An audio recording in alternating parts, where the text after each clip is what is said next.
G'day guys, I'm Darren and this is my tank called Sky Reef. So last year the tank cracked and I had to pretty much start it from scratch. So it took me a good, I'd say 4 or 5 months before I started to stock it up again. And I'm very happy with the way it's turned out now. It's looking really good. Everything's growing and looking really healthy. So I'll just do a quick walk through the tank and show you some of my livestock, some of my corals, and just some of the equipment that runs my tank. It's a pretty simple system. The tank is 1600 litres all up, but the exact same results can be made in a much smaller scale in your house very, very easily. So let's have a look at the tank and let's talk you through it. Okay, so the tank is 2 meters long, 1 meter wide, and 75 centimeters tall. I say the water depth is about 73 because obviously it's not to the top of the glass, and you have like a 15 mil base on the bottom. So the tank, as I said before, holds about 1600 litres. I think there's 1400 litres in the main tank.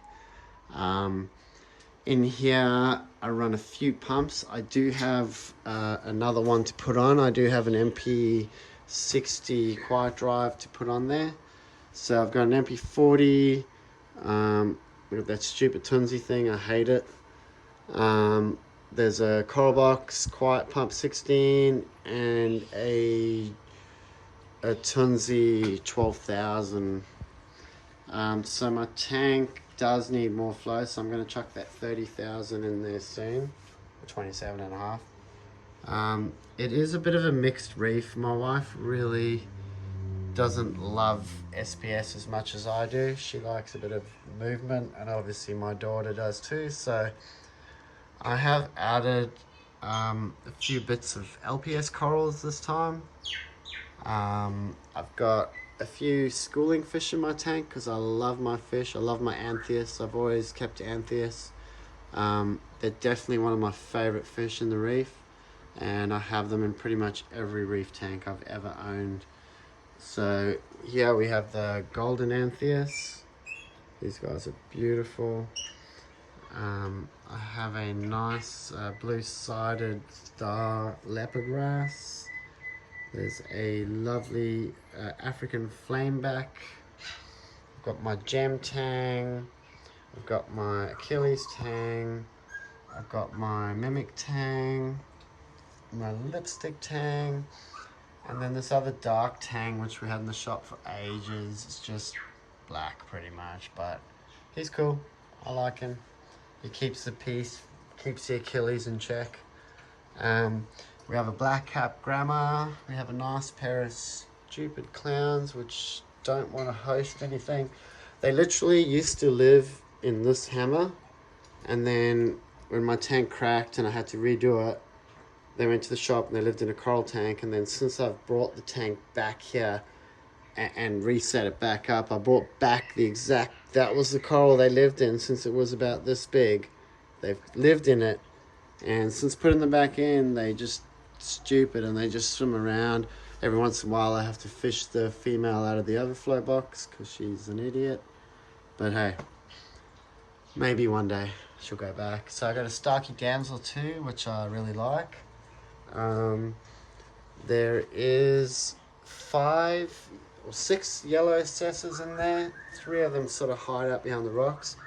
I do have a, how cool is that? The Anthea is getting a clean. So that's my Sunset Anthea and the Princess Anthea. There is also a pair of spotted mandarins. Obviously I love my mandarins.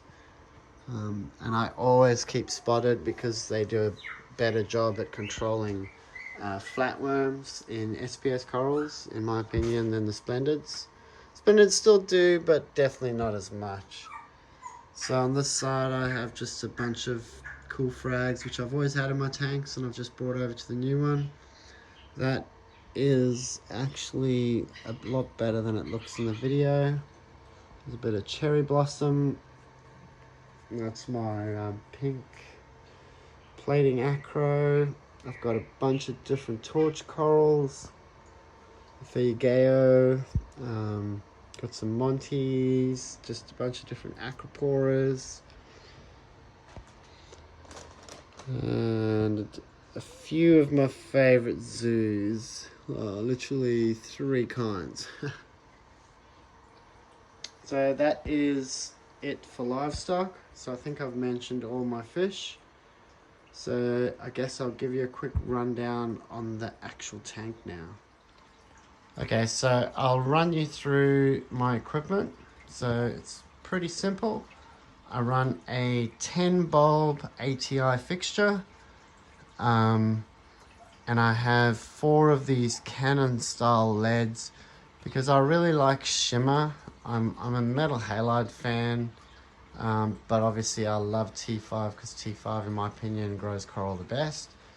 But the LEDs are there just to give me that shimmer, and it does give me a bit of a blue light period at the end of the day and the beginning of the day where my corals are just popping.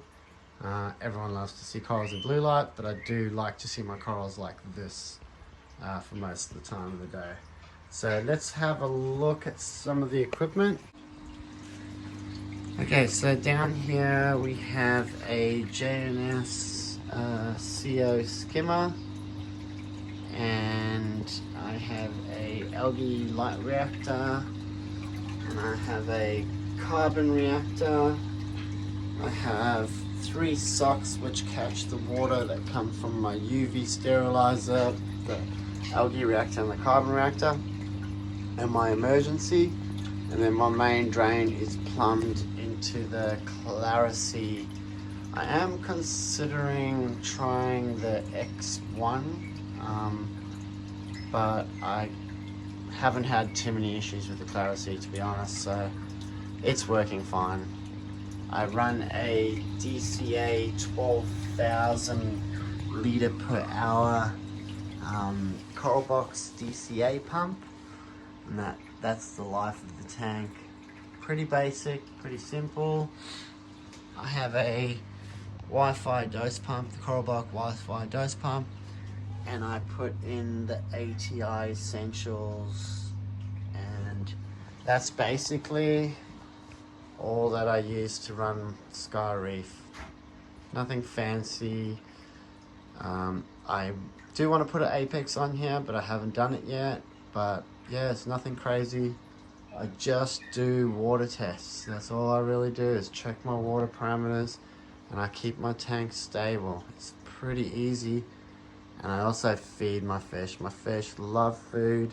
The corals love when I feed the fish. If I don't feed the fish, I can see the corals start to pale out from lack of nutrients.